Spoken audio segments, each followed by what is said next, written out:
Pag-connect ko muna tong dalawa bago ko siya lagyan ng paa. Okay, so in fairness naman sa kanyang ano guys, sa kanyang metal. Metal talaga siya, hindi siya yung parang stainless.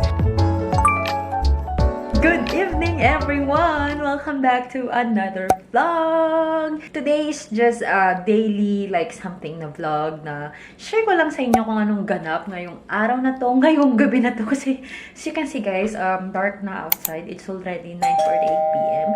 and share ko lang sa inyo guys kasi may nabili tayo. So, nakabili na ako guys ng couch ko. Sofa. Ayan, yung maliit lang. Kasi nga, di ba itong apartment, wala talaga siyang laman dati. And, ayoko naman na bumili ako ng lahat na ng gamit ko na minsan ang bagsakan. Kasi, syempre, what if something happens, ganyan, dapat may emergency pa rin ako na fund kaysa ubusin ko lahat ng pera ko sa mga furnitures, ganyan. So, ngayon, na-deliver na siya ng Walmart, yung binili ko na ating sofa.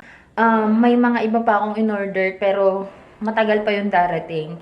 So, heto na muna. So, share ko lang sa inyo tong mga ganitong bagay kasi gusto ko na makita nyo kung ano talaga yung realidad na nangyayari pagdating mo dito sa US. Kasi kung makakuha ka ng apartment just like me, na wala talagang furnitures guys, as in walang-wala, lilink ko yung parang empty house tour or empty apartment tour dito para makita nyo kung anong itsura ng apartment.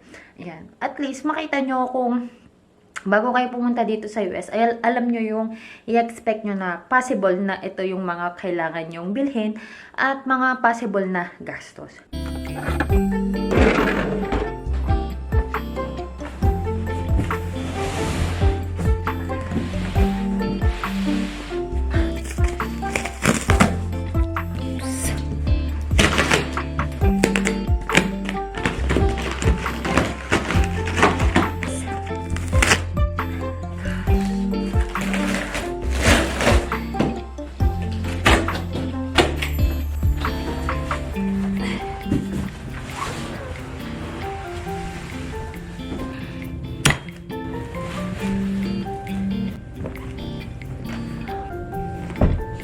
God.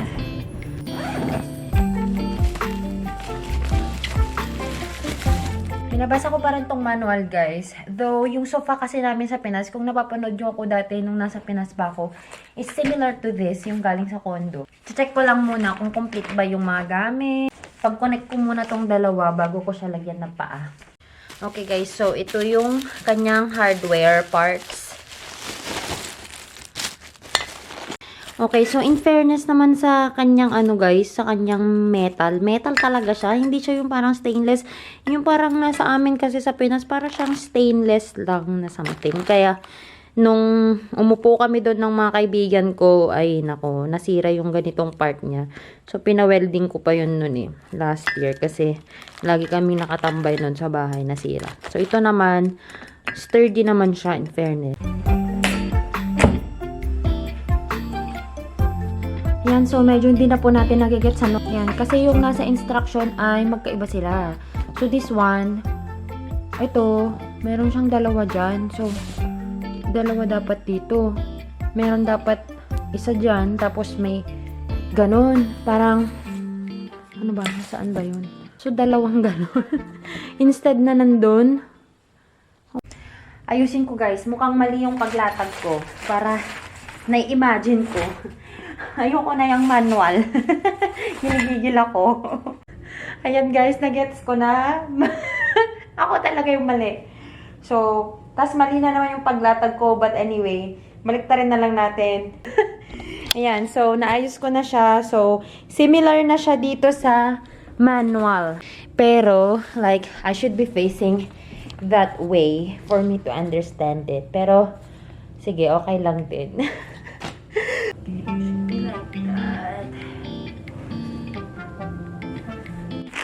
Hindi ko na naman binasa guys. May A, may B, may 1 pala dito. Lahat ng B ay para dito sa center na ano natin, na mga bolts. Ayan. Kasi yan yung pang support dito sa gitna.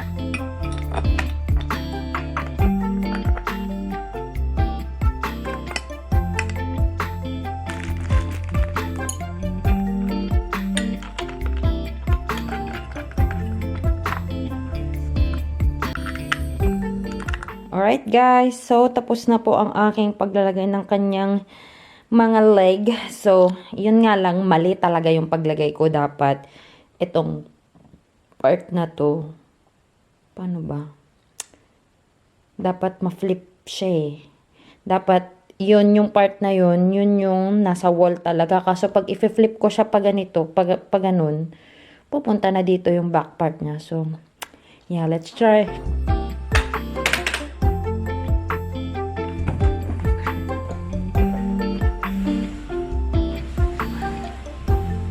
Ayan na siya, guys.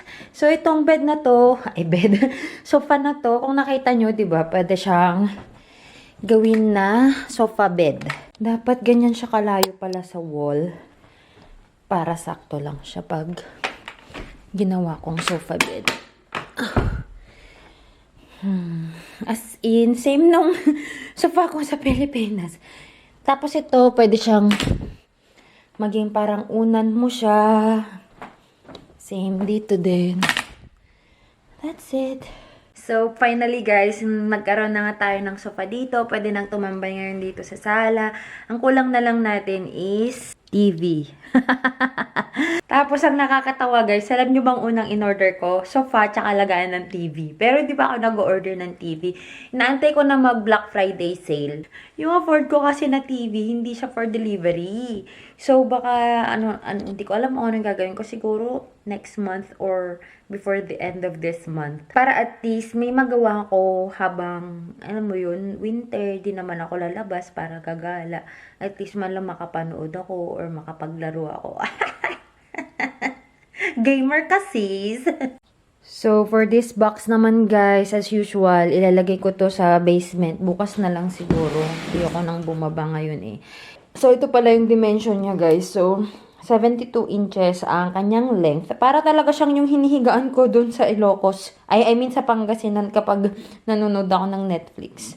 In-order ko lang siya sa app ng Walmart. So, kung kagaya ko kayo, mag-isa kayo, hindi nyo na kaya na, nanay mo yun, magbubuhat-buhat ka pa, and all of that, ipapasok mo sa sasakyan mo, ilalabas mo sa sasakyan. So, maganda na yung magpapadeliver na lang. For this one, guys, this is $179, pero may mas mura pa eh. Yung brown ang color niya, parang $159 lang siya. Wala na kasi siyang brown. Yung last na item na brown, nabili na rin nila Love. Ganito din yung binili nila. Ako naman, wala akong balak na bumili ng brown kasi brown na nga yung nasa bahay. Brown na naman dito. Para naman ako hindi humalis ng Pinas masyado niyan. Sobra na akong miss na miss ko talagang Pinas pag ganun. Tapos guys, black yung available sa Denison. Kaya hindi ako natuloy na bumili. So, ang nangyari, nag-order ako online kasi gusto ko talaga gray or white sana. So, that's it for this vlog, guys. I hope nag-enjoy kayo na makita paano lang mag-ayos ng sofa.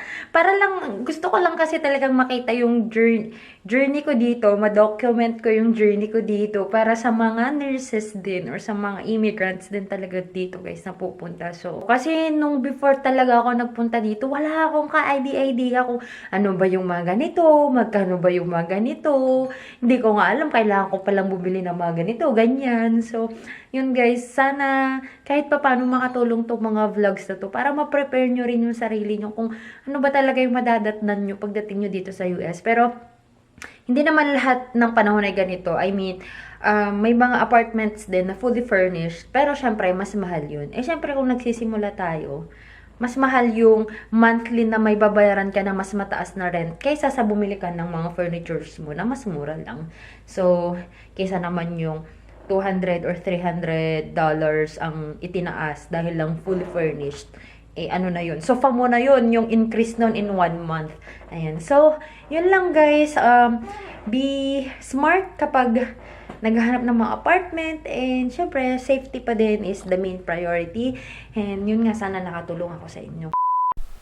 Hey everyone, thank you so much guys for reaching this part of this vlog. And now, mag-shoutout lang po muna ako sa mga nag-comment po sa aking vlog na cleaning my apartment. Ayan.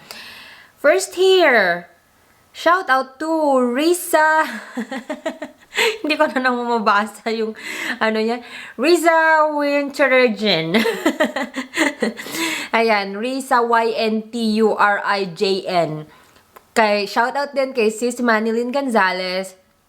Coco Yang, It's Me Cherry, Ronnie Caberto, Raymond Caberto, Mariam V, and Lyreb Ecard. Ang hirap magbasa guys pag pabaliktad talaga. And Jonah Cab Pablo. Iba lang yung username. Ikit. Ayan. Thank you so much everyone for commenting. And thank you so much din sa pag-support. And if you haven't followed me yet on my Instagram and on my Facebook, guys, the name is Joy of Mia. And if you haven't subscribed to this channel yet, please do subscribe and hit the notification bell button para lagi kayong ma-update sa mga bagong vlogs natin. And I'll see you guys on my next one. Bye!